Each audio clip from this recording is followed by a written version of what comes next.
Բարև ձեզ սիրելի հարազատ դարձած մարդիկ, հուսով եմ բոլորդ լավ եք, քանի որ դեռ շարունակում եք շնորհավորել Աշոտի ծննդյան օրը, ուզում եմ նորից շնորհակալություն հայտնել ձեր ջերմ բարեբախտանքների համար։ Ոնց տեսնում եք, ստուդիայում եմ զուգվել, զարդարվել, եկել եմ ստուդիա ու ոնց խոստացել էի ձեր հարցերը վերաբերյալ կապված քաղաքացիության հետ, քաղաքացիություն ստանալու հետ ու ոստիկանության մասին հարցեր էի գրել, հիմա ոնց դուք եք ասում, պարոն Աշոտին պետք է խնդրեմ, որ պատասխանի ձեր հարցերին։ Խնդրեմ, Աշոտ ջան, համեցի, միացի մեզ։ Բարև ձեզ, անընդհատ ես մորկինս ինձ ուզում արդեն չարչարի հարցերը շատացնում է, որպեսզի պատասխանները իմ կողմից ինչի։ Չարչարվում։ Հա։ Ուրեմն Աշոտ ջան, պետք է խնդրենք, որ մեր հարցատուները, մեր բաժանորդները խնդրել էին պատասխանենք, թե ոնց են Բելգիայում քաղաքացիություն ստանում, քանի տարի հետո են ստանում ու ընդհանրապես քաղաքացիություն ստանալու կարգի մասին։ Նախ այդ հարցին, հետո նոր կանցնենք հաջորդ հարցին։ Խնդրեմ։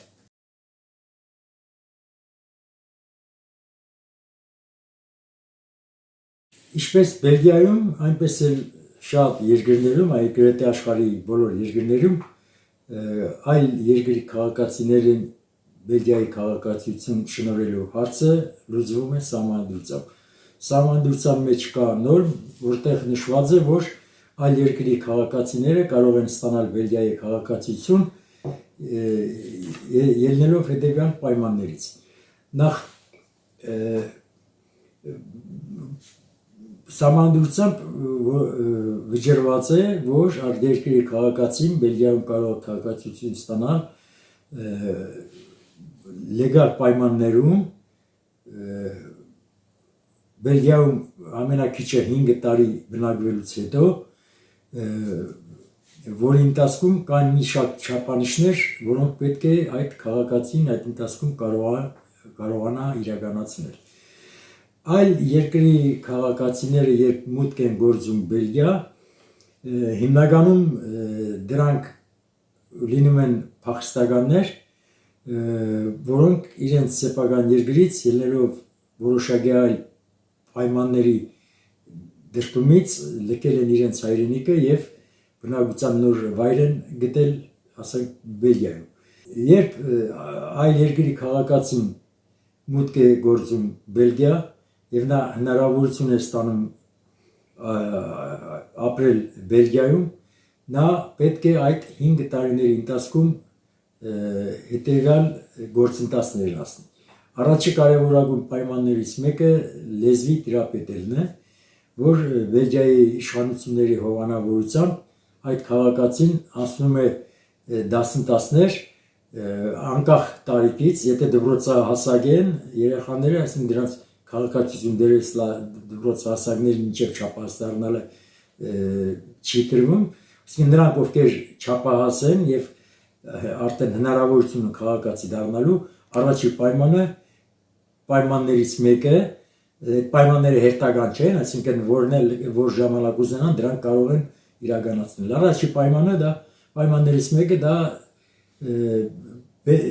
Բելգիայի լեզուն, հոլանդերեն լեզուն տիրապետելն է ֆլամանական տարածքում, իսկ ֆրանսախոս տարածքում դա ֆրանսերեն լեզվի տիրապետելն է։ Կազմակերպում են հատուկ դասընթացներ, կա ամենակիչը 2 աստիճան, առաջին եւ երկրորդ դասարաններ, այսպես ասեմ, որ մակարդակները, նիվո 1, նիվո 2 կոչվում, որը ուսումնասիրելով, անցնելով քննություն հանձնելով, այսինքն տեստեր լուծելով, եթե անցնում ես այդ 2 աստիճանները, ապա դու հնարավորություն ես ունենում պետության կողմից թույլտվություն ես ստանում ունենալ նաև աշխատանքի իրավունք։ Եթե այդ 2 լեվելները չես անցել, դու դեռևս աշխատելու իրավունք չունես, որովհետև դու չես կարող արդեն տվյալ աշխատավայրում շփվել ասենք աշխատողների հետ, աշխատանքի հետ տարական բաներ էլի, այդ առաջի երկու նիվոները հասարակ տարական մինիմալ խոսակցական ունակություններ է տալիս, որից հետո արդեն թույլտվություն է ստանում աշխատելու եւ կարող ես աշխատանք փնտրել, եթե ունես համապատասխան մասնագիտություն, նաեւ կարող է հնարավորություն են տալիս, որ կարողանաս դու այդ մասնագիտությունը պաշտպանես եւ դրանով ասնես աշխատանքի։ Վերապատրաստվի այդ մասնագիտության։ Խոսքը չի վերաբերում, ասենք, բարձրագույն կրթություն ունես այդ նույն մասնագիտությամբ աշխատելուն, դա մի քիչ երկար process է ընթանում, կարծեմ մինչև 8 level-ը պետք է հասնես, լեզվի գերազանց իմացություն ունենաս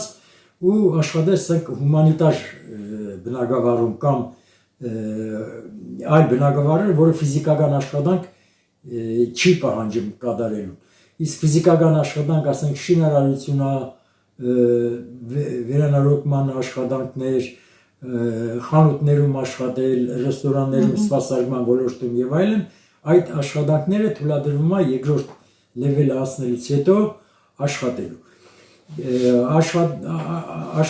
Աշխատելու համար կա, որպեսզի քաղաքացիություն հետագայում ստանաս, կա մինիմալ ժամանակահատված, կարծեմ մոտ Բելգիայում այդ ժամանակահատվածը 460 օր է նախատեսված։ Նախկինում ժամերով էր, հիմա արդեն աշխատանքային օրերով է, 460-ի չափ մոտավորապես լրիվ աշխատանքային օր պետք է ունենաս, ամբողջական դրույքով աշխատելու, որը հետագայում եթե ասենք գործազուրկ լինես, դա չի խանգարի քաղաքացիություն ստանալու վրա։ Երրորդ կարևորագույն պայմանը, չափանիշը, դա ինտեգրման հատուկ կուրսեր անցնելն է, որը տևում է կարծեմ 2-ից 3 ամիս, շաբաթական 1 օր, ոչ աշխատանքային օրերն է նախատեսում, որ այդ ընթացքում արդեն դու աշխատում ես, չխանգարի ասենք աշխատանքային օրերին, եւ դա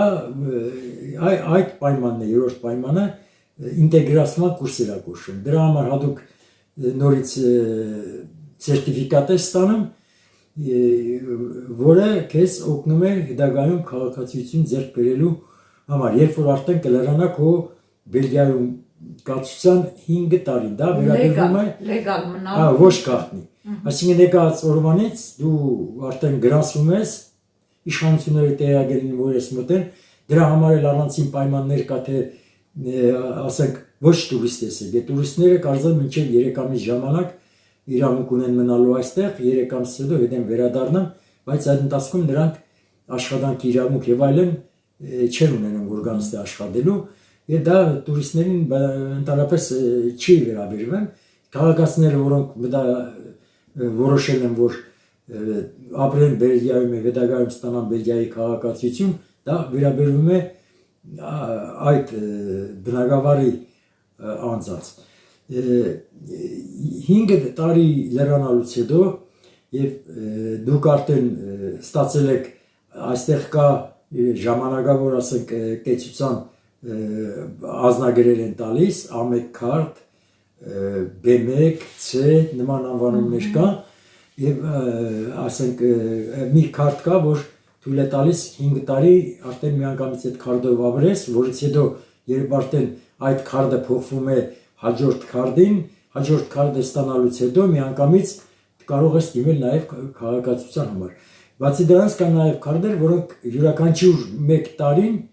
փոխվում են, տալիս են 1 տարվա համար, այդ ընթացքում դու պետք է պարտադիր աշխատես եւ պետությունից ասենք սոցիալական օգնություն նպաստներ չստանաս։ Աշխատես 5 տարի, եթե այդ կարգավիճակով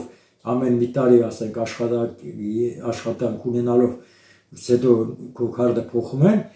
5 տարի հետո արդեն այդ 1 տարվա քարտերի ժամկետը ավարտվում է եւ ստանում են հաջորդ քարտը, որի ժամկետը մինչև 5-ից 10 տարի է կարծեմ, ավելի երկար է, քան թե մի տարի, եւ այդ ընթացքում դարձյալ իրավունք ունեք դիմելու քաղաքացիություն ստանալու համար։ Այդ քաղաքացիություն ստանալու համար 3 հիմնական փաստաթղթերը ներկայացնում եք բնակության վայրի քաղաքապետարան եւ քաղաքապետարանում դիմում եք լրացնում, ստորագրում, որ ուզում եք դառնալ Բելգիայի քաղաքացիություն։ Բելգիայում ընդունված է երկքաղաքացիություն, նույնիսկ երրաքաղաքացիություն, այստեղ կան մարդիկ, որոնք երկու եւ ավել երկրների քաղաքացիներ են, այսինքն կան նաեւ ասենք Եվրոմիության այլ երկրներից քաղաքացիներ, որոնք ցանկանում են ստե աշխատանքային պայմանները, վարձատրությունը, սոցիալական պայմանները ավելի բարձր է, քան ասենք արևելյան Եվրոպայի երկրներում, այսինքն Լեհաստանից, Ռումինիայից, Բուլղարիայից շատերը կան, որոնք գալով այստեղ աշխատանք գտնելով, աշխատանքը նրանց համար աշխատանքի թույլտվությունը միշտ կա, քանի որ Եվրոմիության մեջ են, Եվրոմիության երկրի այդ քաղաքացիները շատերը նախընտրում են նաև ստանալ միաժամանակ Բելգիայի քաղաքացիություն, որովհետև հետագայում, որպեսզի ասենք կան մարդիկ, ովքեր արդեն թոշակի են գնում, այստեղ թոշակը ավելի բարձր է, քան ասենք Եվրոմիության այլ երկրներում, որոնք վերջին ժամանակներս են մուտք գործել Եվրոմիություն, ասենք Լեհաստան, Չեխիա, Սլովակիա, Խորվատիա, Բուլղարիա, Ռումինիա եւ իրանք այստեղ ստանում են ավելի բարձր թոշակ, քանի որ թոշակը հաշվարկելիս նրանց աշխատանքային ստաժը համարվում նաեւ իրենց երկրում աշխատած բոլոր տարիները։ Այդ ընթացքում երբ դիմումը գրվում է քաղաքացիություն ստանալու, այսինքն 5 տարի ապրելուց հետո դիմումը մոտ 5-6 ամիս գտնվում է ստուգման տակ։ Քաղաքացիություն շնորհելու համար կա ծառայություն, որը այդ ընթացքում ստուգում է տվյալ քաղաքացիու կամ քաղաքացիների ընտանիք են մի քանի օգեն դիմում 5 տարիների ընթացքում իրենց ապրած եւ այստեղ ցուցաբերած վարկը։ Եթե օրենքի խախտումներ չեն ունենում, այսինքն այնպիսի խախտումներ, որը ասենք կապված է կրիմինալի հետ, շատերին, այսինքն երևի բոլորին էլ զրկում են բերժում են քաղաքացիություն տալը, քանի որ դրանք Բելգիայի համար, եթե եկել խախտում են օրենքի խախտումներ են թույլ տվել, ըստ իրանց օրենքնի չեն համապատասխանում իրենց օրենսդրությանը, որպեսզի Բելգիայի քաղաքացիություն ստանան։ Իսկ այն մարդիկ, ովքեր իրենց այդ ապրած 5 տարիների ընթացքում որևէ խախտում չեն ունեցել, պետության հարգերը նորմալ ձևով մուծել են, դրական ձևով են բնութագրվում, այդ քաղաքացիները ավտոմատ կերպով դրական պատասխան են ստանում եւ դառնում են Բելգիայի Հանրապետության քաղաքացիներ, միաժամանակ չկորցնելով նաեւ իրենց երկրի քաղաքացիությունը։ Չմոռանանք ասենք, որ անպայման ոստիկանը մի հատ պետքա գա նաեւ չէ, ստուգի որ ապրում են տվյալ հասցեին, ապրում են թե չէ։ Ուրեմն ամփոփելով ասենք աշուտ, որ քաղաքացիություն ստանալու համար պետք է այդ պայմանները պետք է լեզվի առաջի 2 մակարդակին տիրապետեն, պետք է օրենքի դպրոց գնան ու պետք է համապատասխան ժամեր աշխատած լինեն, որ ստանան քաղաքացիություն։ Եթե դրանցից որևէ մեկը չի համապատասխանում, ապա նրանք զրկվում են քաղաքացիություն ստանալուց այնքան ժամանակ, մինչև ասենք այդ չափանիշները իրանք չեն իրագործում անցնել կատարել դրանք։ Ու այդ 5 տարի պարտադիր այստեղ պետք է ապրած լինեն։ Ամենակիչը 5 տարի։ Դա սահմանադրությամբ է եւ շատ երկրների, ես գիտեմ որ Եվրոմիության բոլոր երկրներում այդ չափանիշը օտար երկրացիների համար կա, ովքեր ցանկանում են դառնալ Եվրոմիության տվյալ երկրի համար որպես քաղաքացի։ Մենք ունենք քաղաքացիություն, հարցրել եք, մենք ստացել ենք 5 տարի դրանալուց հետո աշոտի թվարկած բոլոր բաներն արել ենք, ունեցել ենք, դիմել ենք ու ստացել ենք։ Ասեմ, որ այնտեղ աշոտն ասեց ժամերի օրերի համար 460 օր, ես քանի որ կես դրույքով աշխատող էի, իմը քիչ էր, աշոտը լրիվ դրույքով աշխատող է եղել, Իրանը հերիքեց, իսկ իմը քիչ եղավ։ Հա, մոտավորապես 6 ամիս սպասեցին, որ քո ժամերն էլ ինձ ասեցին, էլի մի քանի ամիս է պետք է աշխատես, որ քո օրերն էլ ժամերն էլ հերիքեն։ Այսինքն իրանք ստացան, աշոտը ստացավ, հետո նոր ես իմ ժամերը լրացա, նոր ես էլի դիմեցի ու հետո նոր ես էլ ստացա։ Որովհետև կան երկրներ իմ բաժանորդներից գրում են, որ պետք է ինչ-որ քննություններ հանձնեն, բան, այստեղ այդպիսի բան չկա։ Չէ, այստեղ քննությունը դա է, դրանք էլ քննություն են, որ պետք է լեզվի մինիմալ Չէ, պատմություն բանել ենք, ասեմ հարցերի Դե դա պատասխան։ օրենքի դպրոցում եթե հիշում ես, մեզ որոշակի պատմությունից ծանոթացրեցին։ Այստեղ մեզ օրենքի դպրոցում ամեն Դա որոշ բավարար մասին է։ ասել են, բայց մենք որևէ այդպես քննություն ոնց Չենք տվել։ չենք տվել քննություն։ Ու այդ օրենքի դպրոցում նաև մեզ ասում են, թե ոնց եք պատկերացնում ձեր ապագան այստեղ, ինչ եք անելու, ձեր պլանները։ Ամեն մեկս, եթե հիշում ես, աշոտ, ամեն մեկս ասում ենք, թե ենթադրենք պլանավորում եմ էս անեմ, ասենք։ Ու իդեպ ասեմ, ինչ որ պլանավորել ենք, ես կոնկրետ հասել եմ այդ ամեն ինչին, աշոտնել, ինչ որ պլանավորել ենք, որ այստեղ անենք, օրինակ ասում ենք, ենթադրենք ես ասում եմ, ուզում եմ այստեղ վարորդական իրավունք հանեմ, ուզում եմ աշխատեմ, ուզում եմ տուն գնենք այստեղ, բան ամեն ինչը արել ենք մենք։ Այս հարցի հետ կապված ես մի բան էլ ասեմ, կան դեպքեր, երբ ասենք երկար տարիներ ապրելուց հետո, ասենք 15-20 տարի ես պայմաններից եթե որևիցե մեկը չի իրականացվում, այդ մարդիկ քաղաքացիություն չեն ստանում։ Կա դեպք, օրինակ, ասենք անձս 20 տարի է ապրել, 20 տարի մոտ, բայց քաղաքացիության դիմելան մերժում հաստատել, այսինքն պատճառը այն է, որ իր աշխատանքային ժամերը չի աշխատել, միշտ նպաստի վրա է եղել, իր աշխատանքային ժամեր չունի, ասենք այդ 4 օրեր, 460 օր նախատեսվում։ Նման իրավիճակի մեջ գտնվող մարդիկ, օրինակ կարող է պատահում, որ ասենք առողջական խնդիրներ ունի, բայց բժիշկը թուղթ չի տալիս, որ ինքը առողջական խնդիրներով չունեն այդ թուղթը, որ ասենք գնան առողջական թոշակի ասնեն կամ հաշվանդամության նպաստ ստանան, այդ կարգի քաղաքացիները քաղաքացիություն կարողանում են ընդունել, երբ նրանց թոշակի հասնելու տարիքը հասնում է, այսինքն 65 տարեկանից հետո։ Թոշակի ասում են, որ քաղաքացիություն։ Ու իհարկե միանգամից ստանում են նաև քաղաքացիություն, եթե ցանկանում են։ Մինչև այդ պահը իրենք մնում են որպես այլ երկրի քաղաքացի, բայց երկրի իշխանությունները թույլատրում են իրենց դե ապրելու, քանի որ ընտանիքի այլ անդամներ աշխատում են երևի հարկ են ուզում այդ պայմաններ։ Այսինքն պետք է ինտեգրվել, իսկ ինտեգրում նշանակում է խոսել ես լեզվով։ Դառնաս երկրի լիարավ անդամ, աշխատես, հարգմուծես, մասնակցես, ասենք, իրանց միջոցառումներին, համապետական միջոցառումներին, օրինակ այստեղ Բելգիայի քաղաքացի, որ դառնում ես, պարտադիր է մասնակցել համապետական բոլոր ընտրություններին։ Եթե ընտրությանը չես մասնակցում, ենթադրենք, ասենք, Բելգիայի այստեղ մի քանի պարլամենտներ կան, ասինքն մի քանի որ Բելգիան 3 ազգությունների թագավորություն է, այսպես կոչվում, թագավոր կա ֆրանսիական տարածք, կա հոլանդական տարածք եւ կա մի փոքր գերմանական տարածք։ Դրանք բոլորը իրենց պարլամենտներ ունեն եւ բացի դրանից էլ կա նաեւ Բելգիայի ընդհանուր որպես պետության պարլամենտ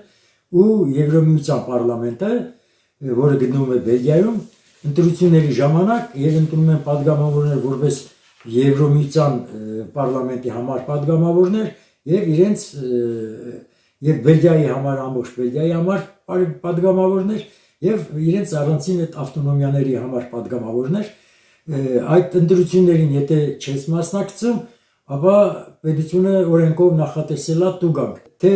որքան է, ասենք, տուգանքի հստակ չափը, ես կոնկրետ հիմա չեմ հիշում, մի անգամ կարտացել եմ, բայց 100 եվրոից որ հաստատ ավել էր, դե որ հաշվում ես տայել մի ընտանիքի համար, ասենք, 3 անց պետք է գնան քվեարկելու եւ 3-ն էլ չեն գնում, 300 եվրոն բավականին։ Բայց մի հոգու համար է շատ, ասենք, թեկուզ ինչքան էլ լինի, ինչի տուգանք մուծես, եթե թեկուզ 50 եվրո։ Մի օրվա լրիվ աշխատանք, ասենք, մի քանի րոպե պետք է գնա քվեարկի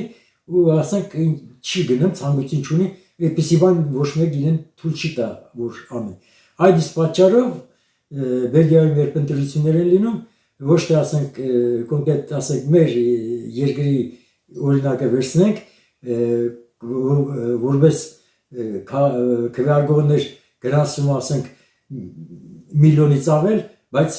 կեսը հազիվ գնում են, կեսն էլ չեն գնում քվեարկության մասնակցելու։ Լավ, Աշոտ, այս թեման երևի շատ հետաքրքիր թեմա է ընտրությունների, եթե ձեզ հետաքրքրում է, գրեք առանձին մի հատ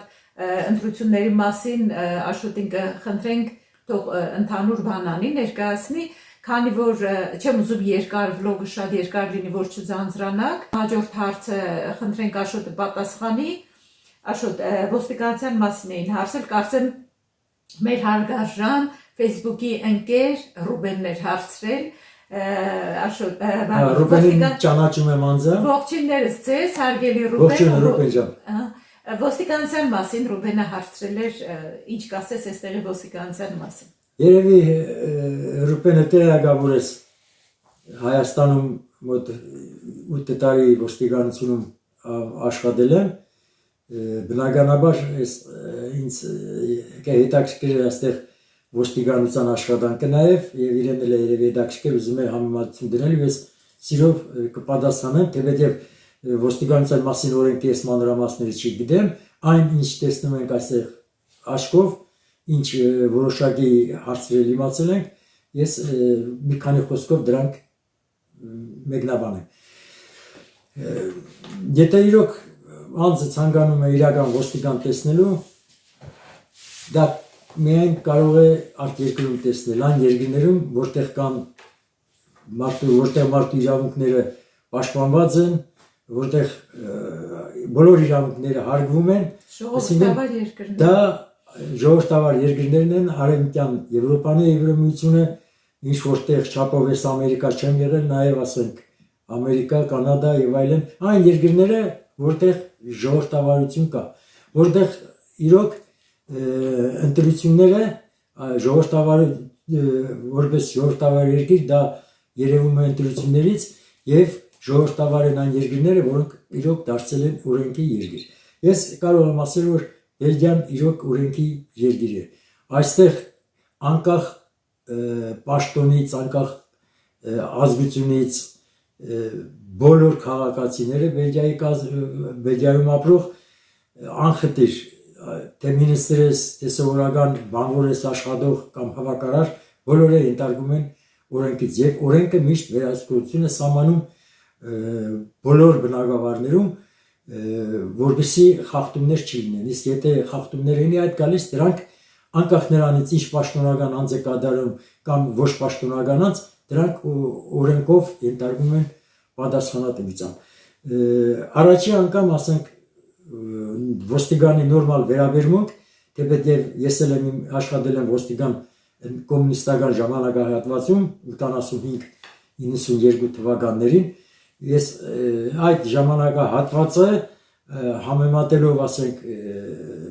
դրանից հետո ներքին գործերին ժամանակ եւ Հայաստանում ստեղծվեց ոստիկանություն, ոնց ասեմ, սարերի ձորերի տարբերություն կար։ Եվ մեր ոստիկանության ու այստեղի մեջ դարձյալ այդ տարբերությունը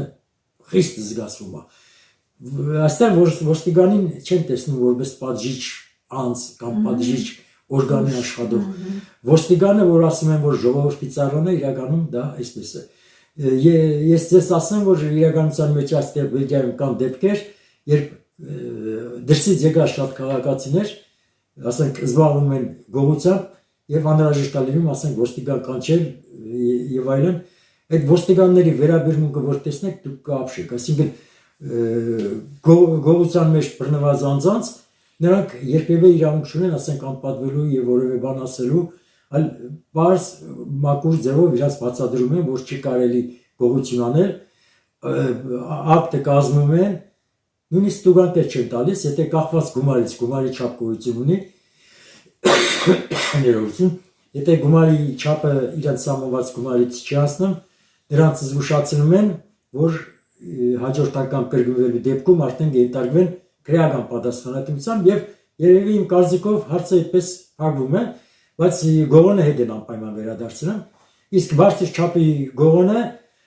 եթե շատ, ես մի քանի հազարների է հասնում, այդ գողոնը դատավարությամբ ավարտվում, նույնիսկ կարող է իրենց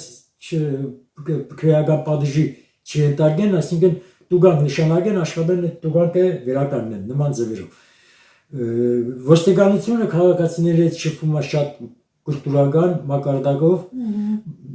քանզի ինչի համար, որովհետև Բելգիան եւ Եվրոմիության շատ երկրներ, որտեղ կա ժողովրդավարություն, մարդիկ կրթություն են ստանում ըստ իրենց ցանկության եւ հետագայում աշխատում են իրենց ընտրած ոլորտով։ Բելգիայում հնարավոր չի, որ ասենք այլ մասնագիտություն ստացած ազնվորությունը գնա եւ ոստիկանությունում աշխատի։ Անպայման նա պետք է ոստիկանության ակադեմիան անցած լինի եւ բոլոր գործառույթները, որոնք պարտավոր է ոստիկանը իմանալ եւ իրականացնել, նրանք 5 մատի պես իմանում են։ Եվ այդ կրթությունը ստանալուց հետո դա միայն ասենք ոստիկանական գործառույթներ չի, նա աշխատողը նաեւ պետք է տիրապետի ինֆորմատիկայի վերջին նորություններին էլ բաներն են ուսումնասիրում ժամանակի բազմակողմանի զարգացված իրավունք չունեն քաղաքացու հետ, եթե նույնիսկ խախտումա թույլ տվել խոսել ոնց ասեմ կոպիտ, վիրավորական եւ այլն։ Բայց անհրաժեշտության դեպքում միանգամից թևերը կոլորեն։ Այո, առանցին դեպքեր են լինում, երբ ոստիկանի գործառույթներին սկսում են հրաժարվել, նոր այդ դեպքում իրանք կոպիտ ուժ են կիրառում եւ դրանից հետո ասենք իրականացում են ձերբակալություն։ Ֆիզիկապես էլ շատ լավ վիճակում են այստեղ ոստիկանները, այն ցմփորներ են, որ այսպես ձեռքերը մեջքին դրած ոստիկան չեք տեսնի։ Բոլորը սլացիկ, ատլետիկ կազմվածքով, ֆիզիկապես լավ զարգացած եւ գրեթե յուրաքանչյուր ոստիկանների մենք տեսնում ենք քաղաքում միշտ երթապայություն կա, քաղաքը որտեղ մենք ապրում ենք, ոստիկանները պարդատեիր, ասենք այդ մեքենայով են շրջում, անպայման երկու սերի է, տղամարդ եւ կին են լինում միասին։ Ինչի համար է դա ընդունված այդտեղ այդպես, հիմա կարծեմ եվրոպական բոլոր երկրներում այդպես է, որ հանցագործը պարդատիր չի, որ միայն մի սերի լինի, ասենք տղամարդիկ ավելի շատ լինեն, հաճախակի է պատահում, որ նաեւ կանայք են լինում եւ անհրաժեշտ է տվյալ պահին, ասենք գուզարգություն կատարել նրանց մոտ, եթե նկատել են ինչ-որ գործելավոճ նրանց մոտ, որը կարող է սպառնալ մյուսների կյանքին եւ այլն։ Կինը կնոջն է խոզարգություն կատարում, այսինքն առանցին սենյակներ կամ առանցին ասենք տվյալ տարածքում որ գտնվում են, բնականաբար կարող են մի օբյեկտում մտնել եւ այդ իրականացնել։ Կինը տղամարդուն է, կնոջն է խոզարգություն կատարում, տղամարդը տղամարդին եւ բացի դրանից Բելգիայում ոստիկանները, աշխատող ոստիկանները պարդատիր 1-2 լեզվից ավել լեզու են իմանում, ասենք ոչ միայն Բելգիայում ընդունված լեզուները, հոլանդերեն կամ ֆրանսերեն, կամ ինչ որ մի փոքր գերմաներեն, գրեթե ոստիկանները այստեղ պարդատիր 2 լեզվով էլ 2-3 լեզուներով պարդատիր կարողանում են հաղորդակցվել մարդկանց հետ։ Չհաշված որ երկրորդ պարդատիր լեզուն, որ Եվրոմիությունում գործում է բոլոր երկրներում, անգլերեն լեզուն է։ Իսկ Բելգիայում անգլերենը իրոք գիտեն հոլանդերենին հավասար։ Բայց ոչ բոլոր փողերում, Վալոնիայում չգիտեն։ Վալոնիայում հիմնականում ֆրանսերեն չեն խոսում։ Անգլերեն, բայց բոլորը սովորում են, կարող է դա բան է։ Դպրոցի երկրորդ լեզուն պարդատիր ստեղ դպրոցներում անգլերենն է, ստել անգլերենը Վալոնիայում, օրինակ, ասենք Վալոնիայում հոլանդերեն չեն ցանկանում սովորել, ստեղ էլ ֆրանսերենը չեն ցանկանում սովորել, հիմնականը անգլերենն է, իսկ եթե շատ դեպքերում, որ ասենք հաղորդակցման համար թարգմանիչներ չեն գտնում, շատ երկրներից այլ երկրի քաղաքացիների նախոսքս վերաբերում նաև, եթե այստեղ հանցագործություն են կատարում, շփումը լինում է սկզբնական պահում նաև անգլերեն, որովհետև մեծամասնությունը Եվրոմիության անգլերեն լեզվին տիրապետում են, քան այլ լեզվի։ Հիմնականում այսպես է։ Լեզու է էլի անգլերենը։ Ու ոստիկանության աշխատանքը, ընդհանուր առմամբ իրավապահ մարմինների աշխատանքը, դատաիրավական համակարգը Բելգիայում սահմանադրության, ինչպես նաև բոլոր երկրներում անկախ են իշխանություններից։ Երբ 5 տարին մեկ այստեղ են պարլամենտական ընտրություններ կատարվում, ես ձեզ ասեմ, որ իմացեք, եթե ասենք կարող է շատ, ասենք եթե մի կուսակցություն պարտություն է կրում եւ նոր կուսակցություն է գալիս իշխանության եւ պետք է նոր կառավարություն կազմի, ամենաշատը ասեմ, որ ոստիկանության բնակավարի հետ կապված կարող է ներքին գործերի նախարարը փոփոխվի։ իսկ մնացածը ներքին ստորաբաժանումները բոլորը գրեթե մնում են իրենց տեղը, քանի որ ստե իրոք օրենքը գործում է, որ ոստիկանը իրավունք չունի որևէ քաղաքական գործունեությամբ զբաղվելու եւ օրենքով պետք է իրականացնի այն գործառույթները, որոնք օրենքով վերապահված են իրեն։ Դրա համար այս Եվրոմիության բոլոր պետություններում այս ժողովրդավարությունը այսքան հզոր, քանի որ ոստիկանությունը ընտրական գործընթացներին մնացած այլ գործընթացների երևեմ որևէ մասնակցություն չի ունենում։ Այս հարցը հետ կապված մի մեջբերում անեմ, որ մինչև իմ գալես ես Հայաստանում բոլորս էլ զբաղվել են քաղաքական գործունեությամբ, մեր մոտի ոստիկանությունը իրոք մինչև 17 թիվն ես եղել Հայաստան, բացարձակապես ստեղծված էր իշխանությունների աթոռները պահելու համար։ Լավ, քաղաքականության չանցնենք Աշոտ ջան, հիմա մի հարցից թվում է առանց քաղաքականության չի լինում, շատ դժվար է, բայց այստեղ ընտրությունների էլ մենք մասնակցել ենք քիչ առաջ մենք խոսեցինք, որևէ ոստիկան, որ ասենք կամ նույնիսկ քաղաքացի քեզ համարձակվի քեզ ասի այս կուսակցությունը ձեն տուր կամ այն կուսակցությանը ձայն տուր, դա մեծ խայտարակություն է համարվում այստեղ եւ կարող է դրա համար մարդկանց մեջ վատ հարաբերություններ առաջանա։ Այսինքն յուրաքանչյուր մարդ, այն որ ասում ենք դեմոկրատիա գրում այր խերկով իր մտածելակերպով իր ընտրությունը կատարում է, այսպես է։ Այստեղ իրոք այդպես է։ Եվ ոստիկանությունն իր տեղը աշխատան հսկումա որ որևէ մեկին նման դեպքերում չպարտադրի, չհարկադրի եւ քաղաքացիները ամեն մեկը իրենց ուղեղով, մտածելակերպով, այսինքն այստեղ այդքան շատ կուսակցությունների ընտրությունների չեն բանանամ, այսինքն կուսակցությունների քանակը ամենաշատը մի 6-7 հազար կլինի, հիմնականում երկու կուսակցություններ են առաջատարներն, մնացածները կոալիցիա են կազմում եւ երկրի ղեկավարումը շատ նորմալ ձևով իրականացնում են։ Առանձնապես դա մեծ չափով կախված է իրոք ոստիկանությունից, որը իր գործունեությամբ քաղաքացիների խաղաղ անդորն ապահովում եւ դժվար առիթներն էլ միշտ կայնած է։ Օրինակ ասեմ, եթե հրդեհալն են դժվար պադարները, ավտորիտարները այլն, երևի առաջինը ոստիկանությունը կայնած է տվյալ դեպքի վայրում։ Որովհետեւ գիշեր ցերեկ աշխատում է ոստիկանությունը այստեղ։ Մի հարց տամ, Աշոտից թվում է մեր բաժանորդներին կարող է հետաքրքրի այլ ազգի մարդիկ կանան այստեղ ոստիկան դառնան։ Իմ տեղեկություններով այստեղ ես ճիշտ ասած չեմ տեսել այլ ազգի։ Ես էլ չեմ տեսել։ Բելգիայում հիմա ընդունված է, օրինակ Ֆրանսիայում դա ընդունված է։ Կարծեմ Գերմանիայում միայն Եվրոմիության մեջ ոստիկանությունում աշխատողները պետք է լինեն ազգությամբ գերմանացիներ։ Իսկ Բելգիայի համար դա չի դա։ Բայց ես չեմ տեսել այստեղ, ասենք որևէ սևամորթ կամ որ ուրիշ ազգ ես չեմ տեսել։ Բայց Ֆրանսիայում տեսել եմ որ։ Հա։ Դե շատ կա։